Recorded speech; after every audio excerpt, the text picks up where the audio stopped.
sit back, relax, and crank the AC. Because you're watching MSG's Summer Block Party, presented by Melrose Credit Union.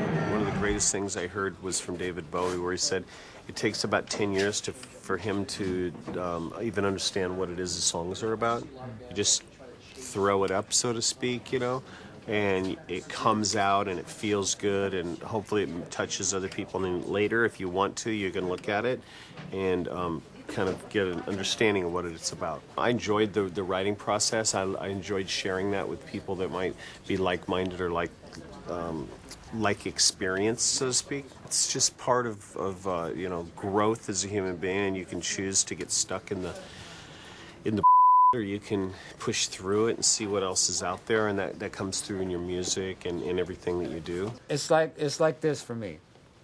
I think about things from here to my heart, and I deliver it to my guitar through my fingers.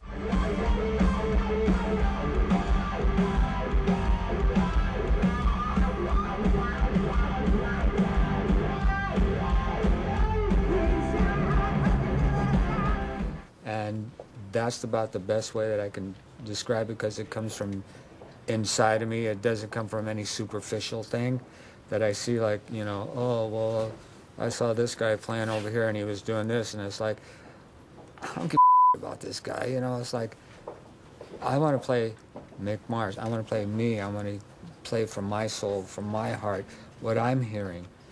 And I try to be as original as I can. I mean, there's only 8 notes in the world, right? So how many times can you do it? But I try very, very hard not to sound or be like anyone else. And so I mean, that's my passion is, and challenge. It was a dream. I woke up and I was like, and I went to, we were rehearsing, and I went to rehearsal that morning or afternoon, and I was like, guys, you're not going to believe this. I had the craziest dream. Like, I've got to build this. Like, you know, we just set the drums up in a cage. I saw it, like, all strapped in and you know, flipping upside down. They're like, all right. Was there a quintessential moment that you guys knew you made it? The Yes Festival. Yeah. I mean, there's, you know, you look out, you know, we're, Shout the Devil wasn't even out yet. So, and we go out there and we play Shout the Devil songs. And there's 360,000 people out there. I mean, you couldn't see where it ended. It was just an endless sea of bodies. But we're, you know, playing on a bill with Van Halen and Ozzy and Scorpions and Judas Priest.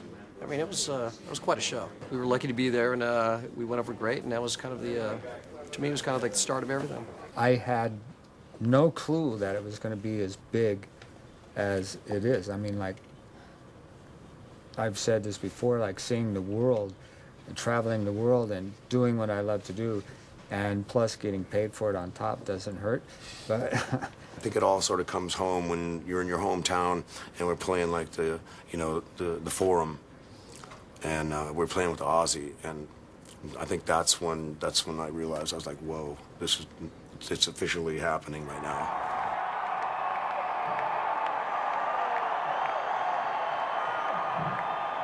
New York City!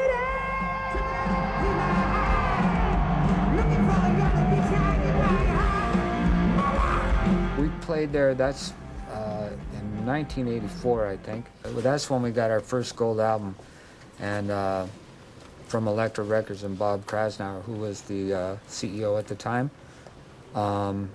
presented us with our gold albums there right before we went on stage, and it was like pretty cool. Music is the only thing really that really says something to me, I guess. There's a lot of musicians, so-called, that go out there and pose and think that they're doing something on, I won't say anything Mick Jagger.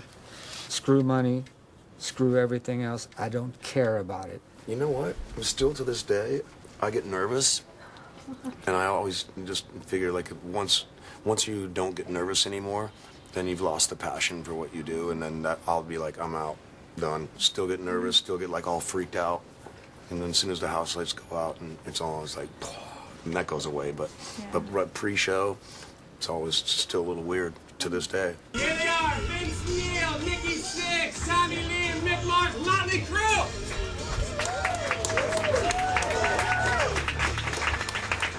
Gentlemen, thank you guys so much for being here. This is amazing. Mötley Crüe in their entirety, and of course, with the sexy nurses. Now, Vince, I want to ask you, you guys are playing Dr. Feelgood from top to bottom, in addition to all your hits. So what made you want to do that? Well, people don't realize it. It's a 20-year anniversary since the release of Dr. Feelgood. Wow. And so it seemed like a great idea. And it's going to give fans some different songs, you know, to hear, because a lot of the songs that are on that record, we never even played live before. Wow. So it should be, it's going to be fun for us. Kind of talking about breaking it up into almost 2 shows at some point, where Dr. Feelgood is the top to bottom, and then after that we'll do whatever else we choose to do. Yeah, I mean, hits. obviously we'll still do some of the hits, you know, Girls, Girls, Girls, and Wild Side, and those kind of songs, and those will be the encores. Yeah, nice encore. I think we only really have to learn, what, 6 songs? Yeah. I think, because a lot of the other songs we already play. You know, Feel Good, Don't Go Away Mad, Same Old Situation, you know, those are already kind of in the bag. Gonna maybe grab some other classics that aren't on Dr. Feelgood. We talked about probably playing at some time during the night too. It's cool to see a lot of people starting to cover our music. I heard quite a few different versions of different things recently, and it's interesting to see that. You know, when you start out, you're doing your own thing, and then you start seeing other artists, and there's, you know, really extreme metal, all the way over to Carrie Underwood and pop stuff. Yeah. I mean, you can see her actually on YouTube singing Kickstart My Heart. She came on stage with me one time in Nashville with my solo band. It was, and that was pretty cool. And she knew all the words. Guys, closer to being you know, a band that's going to exist for the next 10 years, or are you more closer to maybe the next 2 or 3 years? Next 10, at least. least. I don't know. I think the way me and Vince have been fighting lately, we may not make it to the Garden tonight. It's all his fault. It's always my fault. It's always your fault. It's every He's time. the lead singer. Guys, everybody against the curtain over here? Come on. There really isn't a place in New York unless you play the Garden. It's such an important place to play, and we came back and played it a few years ago, and we're looking forward to this one as well. We don't know. I don't know where to go, and he's trying to get you to tell me over. Vicky, I know where you're going if you want to. We're going to do that quick photo that we talked about right now. Yeah, I mean, globally excited. Well, the Garden's always amazing. Actually, it's where I met Lona.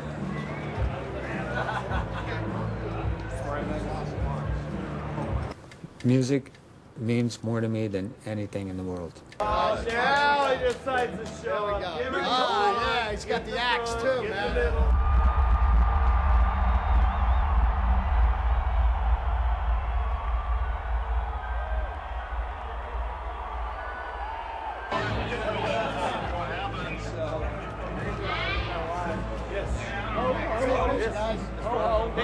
Broken, isn't he?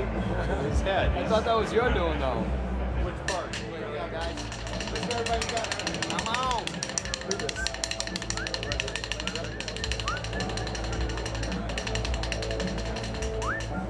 All right, let's do it. Let's do it.